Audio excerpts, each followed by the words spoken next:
Selon un certain nombre de faits, les âges sombres de l'univers sont envahis par la lumière. Mais, les étoiles et les galaxies ne s'étaient pas encore formées à ce stade. Mais la situation évolue rapidement. Selon la théorie de l'inflation cosmique, l'univers qui a résulté du Big Bang agit d'une manière plus intrigante qu'auparavant.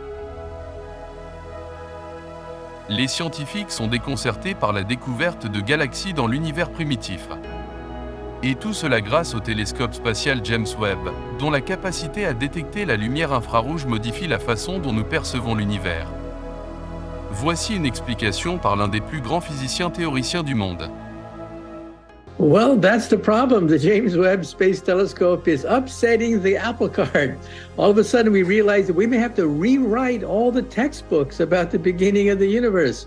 Now, it takes many billions of years to create a galaxy, like the Milky Way galaxy, with 100 billion stars, many billions of years old. But the James Webb Telescope has identified 6 galaxies that exist half a billion years after the Big Bang that are up to 10 times bigger than the Milky Way galaxy. That shouldn't happen. There should not be primordial galaxies that are bigger than the Milky Way galaxy that are only half a billion years old. Something is wrong. We may have to revise our theory of the creation of the universe. Non seulement M. Kaku, mais aussi le célèbre astronome et communicateur scientifique Neil deGrasse Tyson est stupéfait. All right, so now let's tune the telescope in to galaxies being born. And oh my gosh, who ordered this? We're finding galaxies in the Dark Ages. Cependant, tout allait bien jusqu'à ce que nous découvrions des galaxies dans la période du Big Bang, même si cela signifiait que notre compréhension de l'âge des ténèbres devait être mise à jour. Maintenant, Webb a découvert une fusion de galaxies au bord même du Big Bang grâce à sa capacité extraordinaire. Mais, pourquoi est-ce important? Vous regardez Call of the Cosmos, ça sonne.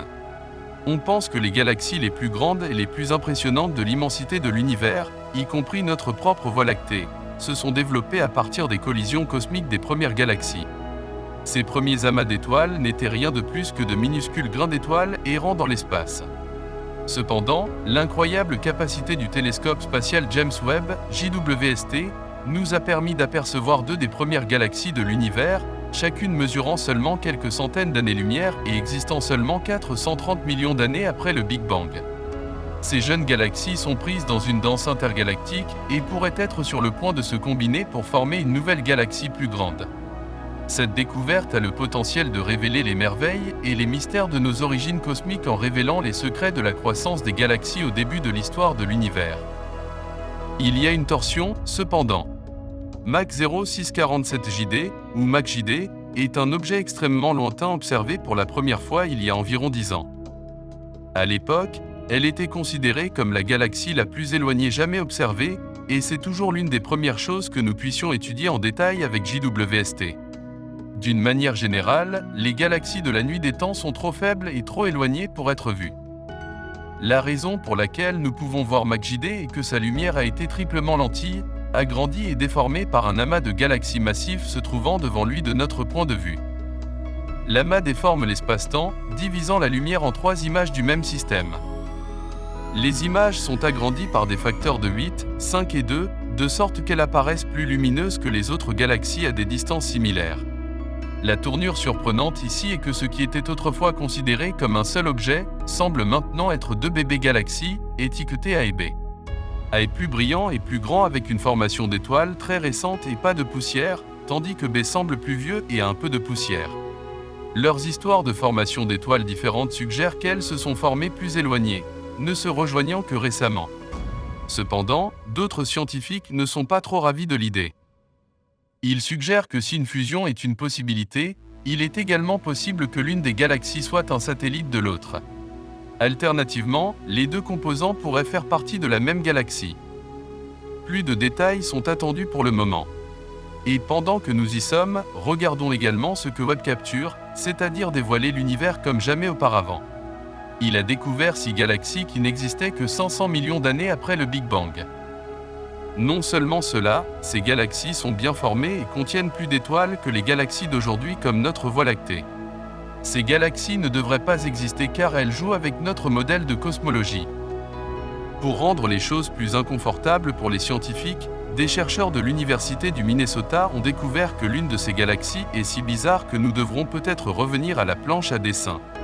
Selon la théorie de l'inflation cosmique, l'univers est né avec le Big Bang comme un point incroyablement chaud et dense. Alors que l'univers n'était âgé que d'un centième de milliardième de seconde, il a connu une incroyable poussée d'expansion connue sous le nom d'inflation, au cours de laquelle l'espace lui-même s'est étendu plus rapidement que la vitesse de la lumière.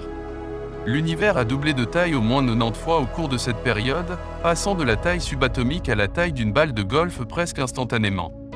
Le cosmos a ensuite procédé à son expansion, quoique plus lentement. L'univers s'est refroidi au fur et à mesure de son expansion et la matière a commencé à se former. L'univers était peuplé de neutrons, de protons, d'électrons, d'antiélectrons, de photons et de neutrinos juste une seconde après le Big Bang. Les éléments légers ont été créés lors du processus de nucléosynthèse du Big Bang, qui a eu lieu dans les 3 premières minutes de l'univers. Cependant, l'univers était essentiellement trop chaud pour que la lumière brille pendant les 380 000 premières années environ. La chaleur intense de la création a forcé suffisamment d'atomes à se rassembler pour créer un plasma dense, un mélange épais de protons, de neutrons et d'électrons qui ont dispersé la lumière comme du brouillard.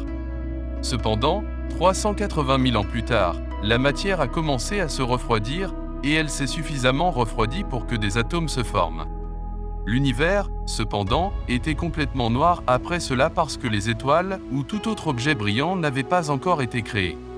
Nous pouvons voir que l'univers a commencé à sortir de son âge sombre 400 millions d'années après le Big Bang. L'âge de la rayonisation est le nom donné à cette phase de l'histoire de l'univers. Les premières étoiles ont commencé à se former à cette époque, qui a duré plus de 500 millions d'années. En conséquence, les scientifiques pensaient que les galaxies commençaient à se former dans le premier milliard d'années suivant le Grand Bang et atteignaient en quelque sorte l'adolescence entre 1 et 2 milliards d'années. Mais pas une, mais 6 galaxies qui ont été entièrement créées seulement 500 millions d'années après le Big Bang ont été découvertes par le télescope spatial James Webb. Et c'est délicat. Une équipe dirigée par l'Université du Minnesota Twin Cities a scruté plus de 13 milliards d'années dans le passé en utilisant des images révolutionnaires du télescope spatial James Webb pour trouver une minuscule galaxie singulière qui a produit de nouvelles étoiles à un rythme incroyablement élevé pour sa taille.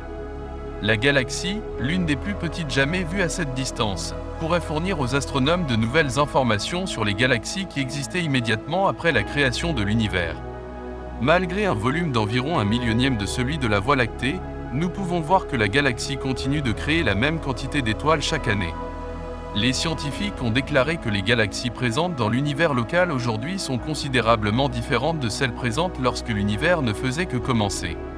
Nous pourrons peut-être en savoir plus sur ces galaxies et les étoiles et galaxies initiales qu'elles contiennent en les étudiant. L'origine du cosmos est encore un mystère au moment d'écrire ces lignes. Mais seul le temps nous dira comment les choses vont se passer.